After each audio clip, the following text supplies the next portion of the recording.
I have believed in God, and in all things that are possible to him that believe. I have loved God, I have loved you, and charity never fails. So Malachy is one of only 4 Irish people in our history who have been canonised by Rome.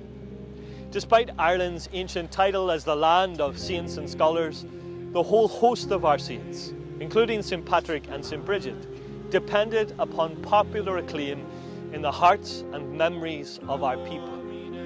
Only St Lawrence O'Toole, St Fergal, and of course more recently St Oliver Plunkett share papal canonisation with St Malachy.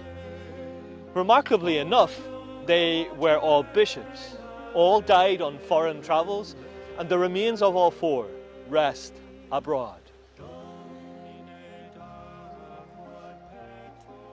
We know much about the life of St Malachy, as he was fortunate enough to have as his biographer one of the greatest saints of medieval Europe, St Bernard of Clairvaux. Bernard tells us that Malachy was born here in the city of Armagh between November 1094 and November 1095. His father was the chief teacher at the monastic school in the city, his mother a native of Bangor. Malachy's sister died when he was young, and his brother, like him, went on to become a bishop. At the age of 8, his father placed him under the direction of the abbot of the newly formed St Peter and Paul monastery. Malachy was deeply impressed by the ascetic life of his master, of prayer and of fasting, and of devotion to the poor. And so it was at the age of 25, Malachy was ordained a priest by Archbishop Kellogg. Despite his youth, Kellogg had full confidence in him, and as a young priest, he was left as vicar for the city during the Archbishop's absence. These talents led him to become Bishop of both Down and Connor in 1124. As bishop, Malachy shepherded a vast territory through the modern counties of Antrim and Down and part of Derry as well. He was barely 30 years old. He undertook the rebuilding of the illustrious Abbey of Bangor, here behind me, which was left destroyed by Viking raids. With only 10 monks, and within a few days, Malachy had constructed a wooden oratory on this site, and the monastic life of Bangor began again. It was symbolic of the spiritual renewal that the saint brought. Malachy began a crash program of prayer and of preaching and of administration of the sacraments. He taught and he persuaded, and he even endured personal attacks. Malachy went out to gather the stray sheep. Through bog and through glen, through countryside and small town, Malachy made his way on foot with his companions, refusing to go by horseback. Gradually, Bernard tells us, the people's hardness of heart yielded. Their barbarity was quelled, and little by little, this disobedient house began to be relaxed. Under Malachy, everything changed for Down and Connor. In 1129, Malachy's great patron, the Archbishop Kellogg, was on his deathbed. The Archbishop asked that Malachy should be sent for so that he might succeed him here in Armagh. For over a century and a half, the headship of the Armagh Church had been kept within one family. It was going to be difficult for Malachy to fulfill this task. Indeed, for 3 years he resisted, until the Pope's representative convinced him. Reluctantly, he accepted. Bernard has little to say of Malachy's 3 years in the chair of St Patrick.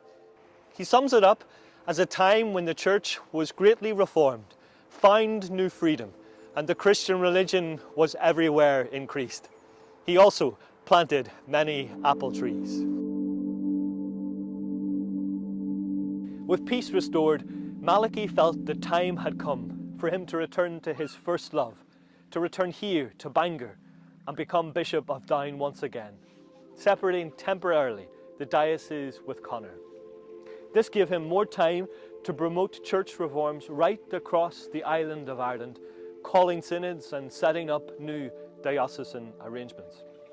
It was in this pursuit that Malachy left from these shores to travel through Scotland, onto England, and of course to France and to the monastery of Clairvaux, where he was to meet St. Bernard for the very first time.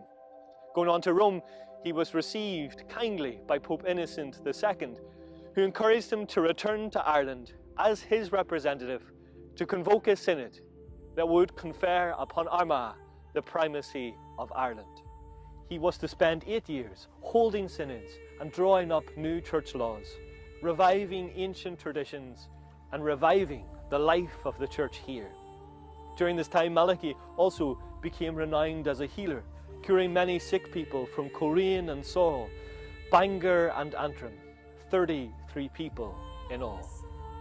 In 1145, a new pope, Eugene III, was elected. Malachy was once again empowered to make entreaty to Rome on behalf of the Irish Church. He began his long trek to the city, making plans to visit Clairvaux along the way. He reached Bernard's monastery on the 13th or 14th of October, but 3 or 4 days later he was stricken down by fever. Daily the monks came to visit him, but Malachy knew that he was going to die. On the Feast of All Saints, Malachy suddenly became critical. At about midnight, the whole community assembled together in prayer, and in the early hours of the morning of the 2nd of November, 1148, the Feast of All Souls, Malachy fell asleep in the Lord. His death at Clairvaux ensured that his memory would be more alive in France than in Ireland for a long time to come. And when Bernard died in 1153, the bodies of the two saints were placed side by side behind the high altar of the great abbey. Upon his death, Malachy left the life of his native land and of his church vastly changed, and all for the better. He was not so much a man of letters and of learning, but a man with practicality and common sense, who sought to reform and rebuild the church here, in Down and Connor and beyond. At this time of synod and change for us, of opportunity and grace, we pray for his help and assistance in all that is to come.